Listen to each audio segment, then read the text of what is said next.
Hello everyone, today we're going to be installing a dash cam onto my Ford Excursion here. This is going to be a dash cam specifically for this vehicle. I'm not going to be moving it around from vehicle to vehicle. It's going to stay in this truck.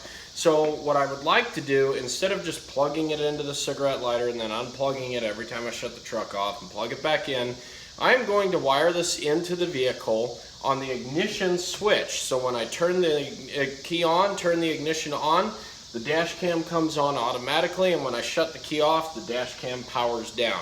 I'm going to show you where I found the wiring to do this, where you can find it on your truck if you have a similar vehicle, such as an F-Series or an Excursion.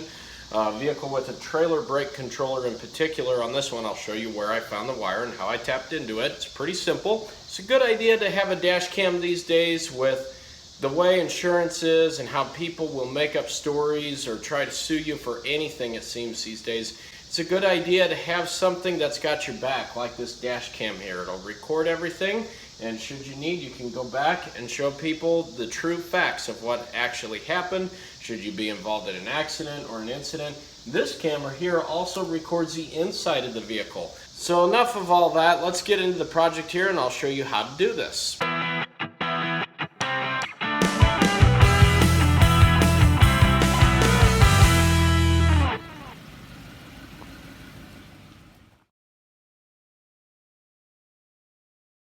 Now, as I said earlier, we want the dash cam up here to power on when the vehicle ignition is turned on and power off when the vehicle's ignition is switched off. It's a little bit of a hassle to constantly plug in, unplug, plug in, unplug. Plus it uses up one of my power outlets, the 12-volt outlets there. This vehicle in particular has a trailer brake controller. This little controller sends power to the trailer's electronic brakes and applies them accordingly. Now, if you follow this wire harness here behind the fuse panel, which I've removed, and take off the little sound insulator panel here underneath by the pedals, you will find that these wires run to the vehicle's main harness. Now, as you can see back in here, there's a couple extra wires just hanging in the open there. One of them in particular, which is this wire right here, it is a white wire with a blue tracer, has a little piece of tape around the end here. And that is because this wire has 12 volts when the ignition is on. So we don't want that wire touching ground and shorting out and blowing a fuse. That's the wire I'm going to tap into. Now I'm going to demonstrate how you can tell if this vehicle has switched or a constant 12 volts. First thing you'll need is a test light. This is my one that I have from work. You don't need a snap-on one. You don't need anything fancy, just a basic test light. Find a ground. In this case, I'm going to ground to the vehicle's body right here, just like so. Then you want to test the test light with a known good voltage source and make sure it's working properly. So let's put the key in the ignition here, turn it on. On the DLC, you want to check this pin right here on the bottom right. As you can see, the test light illuminates. That means we have a good ground. And we have power here and the test light is working. So this is a reliable source of information to determine if we have power. Next, let's check these wires back in here, the ones that I was talking about earlier. One of these should have switched ignition voltage, and I have a feeling it is the one with the electrical tape on it, this one right here. So what I'm going to do is I'm going to take my test light and I'm going to probe the end of this wire here, and the test light should illuminate if we have voltage. As you can see, the test light lights up. So we have voltage on the white wire with blue tracer. Now, if this is a circuit we want, the test light should shut off when I turn the key off. So I'm going to turn the key off here. And as you can see, the test light goes out. Turn the key back on. Test light turns back on. Off. On. That tells us that this is a reliable source of switched ignition voltage for our dash cam. So we're going to go ahead and use this wire. Now, before we get any further with the video, I want to make sure you guys understand the input and output voltages of these 12-volt adapters. More than likely, your dash cam cigarette lighter adapter will look something like this. This is an iPod 12-volt power adapter, but it's similar in comparison to your dash cam plug. This has an input of 12 volts, as you can see, and an output of 5 volts. Before you can hardwire your dash cam into your vehicle's wiring harness, you need to make sure you have a converter to drop the voltage from 12 volts to 5 volts. The way I did mine was I disassembled the dash cam's plug for the cigarette lighter and hardwired the 12 volt to 5 volt step down transformer into the vehicle's wiring harness. Now, as you can see, I'm disassembling this iPod charger here. This is an old one I no longer need, but I wanted to take it apart to give you guys an idea of what you're looking for. This spring in the middle is a 12 volt power supply from the vehicle, and the 2 prongs on the outside here are the ground. Flip it around and you have the USB port, which your dash cam plugs into and gives you 5 volts. So all I had to do was connect the vehicle's 12 volt supply from the white wire with blue tracer to the middle prong, and connect the outer prongs to ground.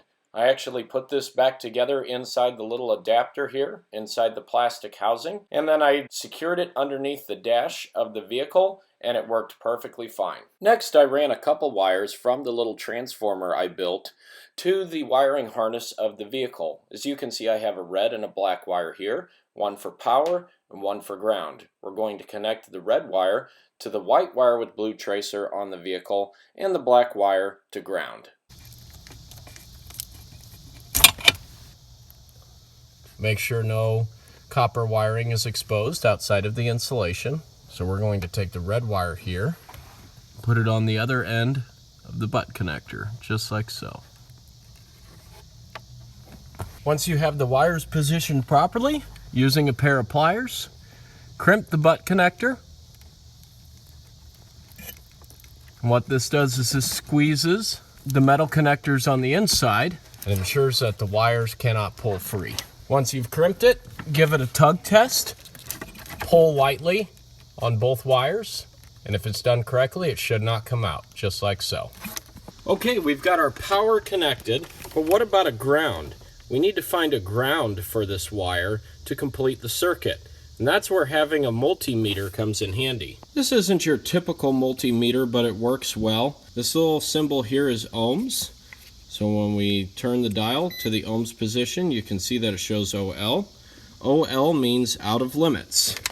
That means there is no continuity between the negative and the positive leads. However, once continuity is made, it shows you the resistance value.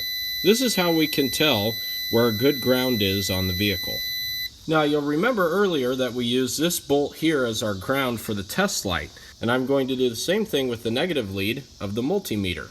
The positive lead of the multimeter is going to be my test lead. This is what I'm going to use to check these wires back here for good ground. I have a feeling that this black wire right here will be a good source of ground, but before I wire everything up, I want to check and make sure. I'm just going to use this handy little clamp here, hang that right there so you guys can see what the reading is. And I'm going to use this lead to test for a good ground. Whenever we get a good ground, the meter should beep and give us a resistance value. So let's try that black wire back there first. All right, negative on the black wire. No ground there. Let's try the white one. Nothing there. Blue or red? No ground. So none of these wires serve as a ground. Okay, so because none of those wires served as a ground, what I'm going to do is create my own ground. Remember how originally we talked about this bolt being a good source of ground? We're going to check and see if this other bolt right here, or the stud, will work as a sufficient ground. So if this will work as a good ground, I should be able to go from here to the other ground source, and the meter should beep. As you can see, we've got a good ground, so we can use that stud. So same thing as the power wires. Use the butt connector to connect the ground wire here to this little white wire that I have with a hook on the end of it. The little eyelet there, a little eye hook. And we're going to place that over the stud, just like so. That's going to be our ground. Put the 10mm nut back on, and then tighten it up.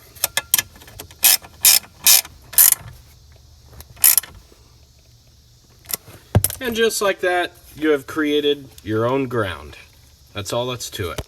Okay, our power and ground wires are connected. The cable for the dash cam is ran behind the dash here. It goes behind the dash, behind the pillars, and then goes underneath the headliner down to the dash cam right there. Never mind that chip in the windshield. Moment of truth now. Turn the ignition on and see if the dash cam powers up. The camera powers up and immediately begins recording. As you can see right there, the camera is now recording. Then when you shut the ignition off, within a few seconds, the camera itself will also power down as well. Now, like I was saying, you don't have to do this, but since this camera is mounted a little bit more permanently here in my vehicle, this is a route I've decided to go. Alright, I hope you guys enjoyed this little video here. I'll have another one coming of how this dash cam works, how the video looks, and how it performs. I've been using it for a little while and I'm pretty happy with it. So be on the lookout for the review video. Hope you enjoyed the video. Give it a thumbs up if you did, and I'll see you guys next time.